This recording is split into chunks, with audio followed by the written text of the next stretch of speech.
Good afternoon. Welcome to episode 7 of Willing Warriors. We are Kevin and Joy Whear, and this episode we are going to be talking about honoring the gray-headed. So let me pick up with a Bible verse. So probably a pretty well-known Bible verse, Leviticus 19:32, short verse. You shall rise before the gray-headed and honor the presence of an old man and fear God. I am the Lord. So step back a minute and think about that which we honor, that which we pay respect to. It's youth. Hollywood parades out youth.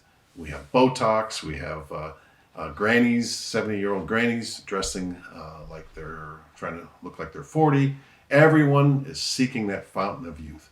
But Scripture says there is some value in youth, but the body will decay. But the inner man that God is working to make perfect, right? This is what we see. When we grow weak in our flesh, this is where God would call us to grow strong. So let's first acknowledge that we live in a culture that honors bulging biceps. But let's not fall prey to that. Let's honor the gray-headed, and let's ourselves not be concerned when we do become gray-headed. So maybe you want to talk about that from a woman's perspective. Well, I think most of us could agree that our culture is full of, we need to be youthful. The fountain of youth, like some of the means. And I just think when I read scripture that is so anti-scripture. God always, generally shows the wisdom as in people that have lived their lives. And when you only have 20 years under your belt, hopefully you have more time to go. But once the youth is gone, and it's hard. I mean, Kevin and I have been at that point in our lives where we've had older parents. Of course, there are older parents, but it gets to a point where we have to step back and say, well, what does God require of us? And we want to honor our parents. Hopefully the aged, it generally comes with age, but you do want to seek wisdom by asking questions. The gray hair, I recently heard a woman say, she has a blog or something, and people have written in that you might look better if you cover those gray hair, and apparently she has a debilitating disease, and she said, I'm not sure that I'm going to live to be elderly. And she said, I want to grow old with my husband, so I'm going to forego the hair dye. We're going to grow old together. Just do it graciously. None of us are getting younger. That's what I always tell people. I'm not ashamed to tell people my age. I'm not getting younger, and the gray hair, every now and then I look in and I see the wrinkles, and I'm gonna be really wrinkly when I'm even older because I think it's hereditary, and I know looking at the older women in my life, they had a lot of wrinkles, so it just is what it is. But stop chasing the fountain of youth. It's tiring, and it's not worth it. So Scripture again says, rise in the presence of the aged, show them respect. And I would say many times in an evangelical mind, we separate our body, our mind, and our spirit as though that could be done. But the military got it right. So here you are, a young private in the Army, general walks in. And can you imagine the general walks over to you, you're sitting down, you got your feet up on the table, he clears his throat, and the private looks up at the general and says, General, I want to tell you, bud, I'm respecting you in my heart, right? They can just see the general's going to slap his feet off the table and say, stand up! And he does, because the body, the soul, the mind, the heart are all connected. So rise in the presence of the aged. Another thing is, on a practical front that we would say is, so here we are, children go to events where there are older people there. For instance, they go to church. Kids get so wrapped up in their play, right? They're intense they're working at their play. So they're running around, they're just running around in church. This is where we have to teach our children as they're running around dodging, using the adults as barriers, chasing each other. They're having a grand time, but they're not honoring those that are older. In fact, they're endangering some of the older ones. So they have to be taught to no, stop, look, listen, right? Stop, pay attention to what they're doing. And especially when an adult talks to them. So one of the phrases that we use in our house was stop, look, and listen. When an adult talks to you, stop, look, and listen. Give me eye contact. And the best way to do this before you get out in public is have your children do this to you when you call their name. And children, and young adults easily connect with their peers, people of their own age, and they love to talk about what they're doing. And they, if they're children, like Kevin mentioned, they like to get in there and play their games, and that's great. But this is not a place for them to gain wisdom per se. Oftentimes, especially you get to age 12 to 18 or 20, and when you get all these peers together, Kevin always refers to it as, pooling ignorance and sort of the blind leading the blind at times. And it sounds good, or they can relate, but it may not be wisdom. If you think of some of the cultural, place where people choose to wear their pants way low, or wearing your pajamas to Walmart and out in public, and there's a certain things they need to learn, and generally they don't learn it from their peers. But to show respect for the aged, to be helpful if you're in a store and you see somebody struggling to reach, especially an older person struggling to reach something up on a higher shelf, or putting heavier a case of water bottles into their car, step up and kindly ask, may I help you, and be willing to help. So the children, when they're with their friends, this is always comfortable because there's lots of affirmation there. But this is not somebody they should be honoring and to respecting, those that are their same age. What they want to do is you want to set their sights higher. You want to honor those that are older than them. So the 10-year-old child should be looking up to the 18-year-old. And the 18-year-old child should be looking to the 25-year-old adult. So you're always looking up as opposed to looking sideways. And so this whole respect comes from not just being comfortable, but looking to see what you want to grow into. So we've got to train our children that way. One of the things that we did early on is there was this habit, or good habit, that got lost. So if you go back 50 to 100 years ago, children never referred to adults by their first name. Because if you're 5 years old, 10 years old, 15 years old, and you refer to somebody who's 40, 50, or 60 by their first name, this equates in their mind, we're equals. And that's definitely not the case. So one of the things we did earlier on with our children is they did not refer to other adults by their first name. Now, there would be situations where we'd have family members, close relations, and so they could refer to them as aunt or uncle by their first name. But generally, we had them refer to adults as Mr. or Mrs. as a sign of respect.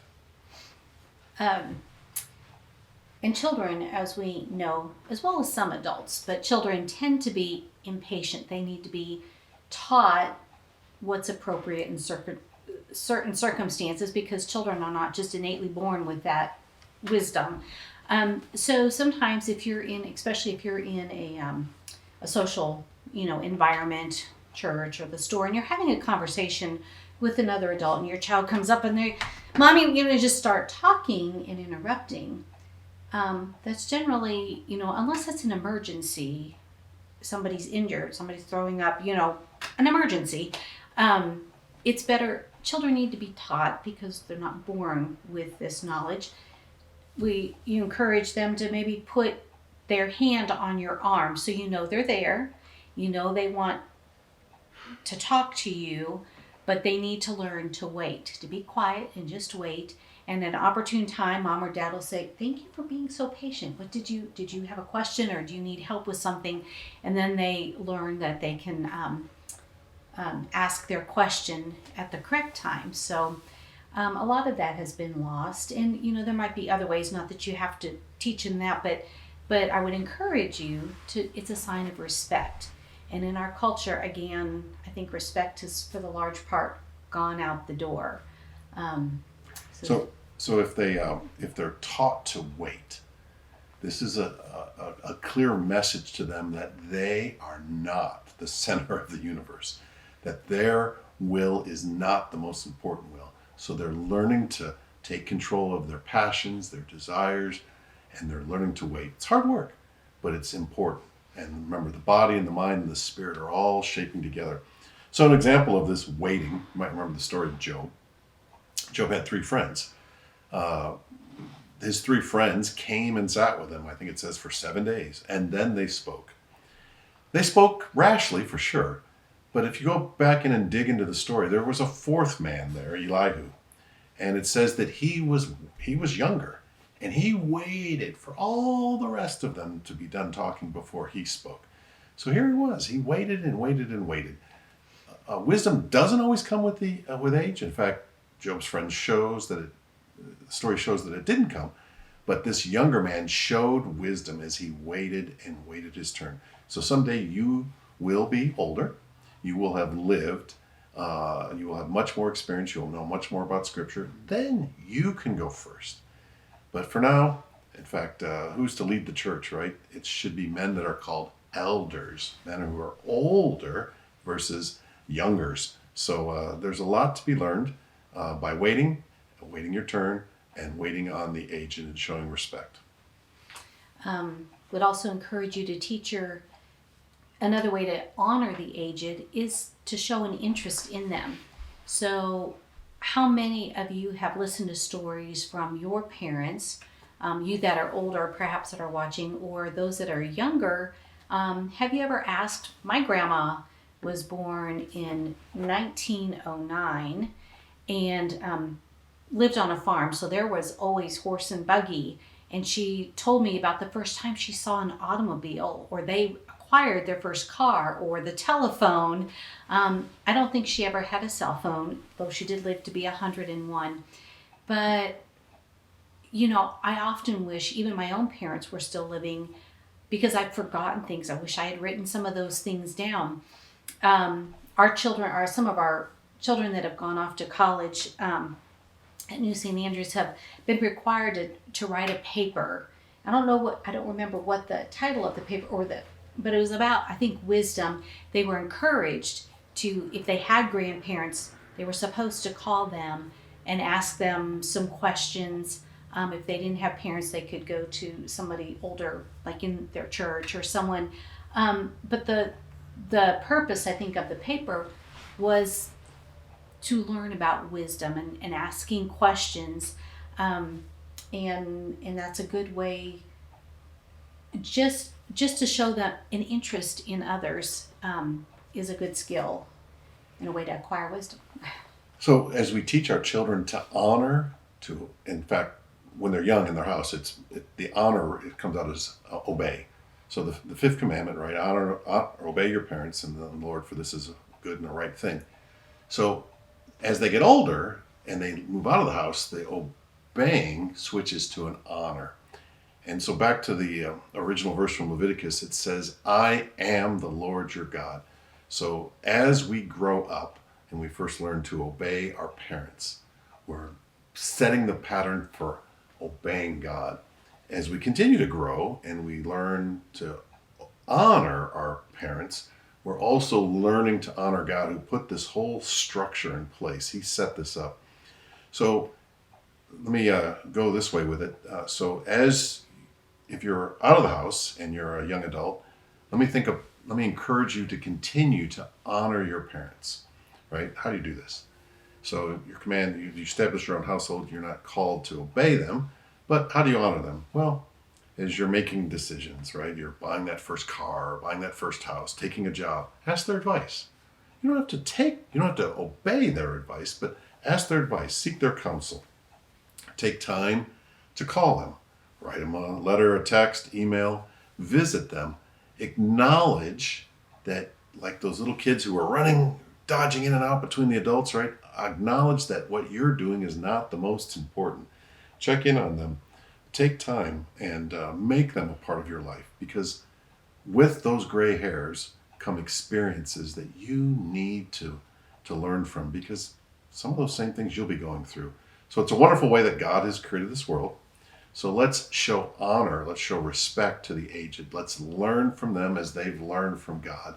And then let's show ourselves wise, and then let's graciously teach the younger ones to follow in a good pattern of which we've followed in. I'm going to let my wife close out this episode.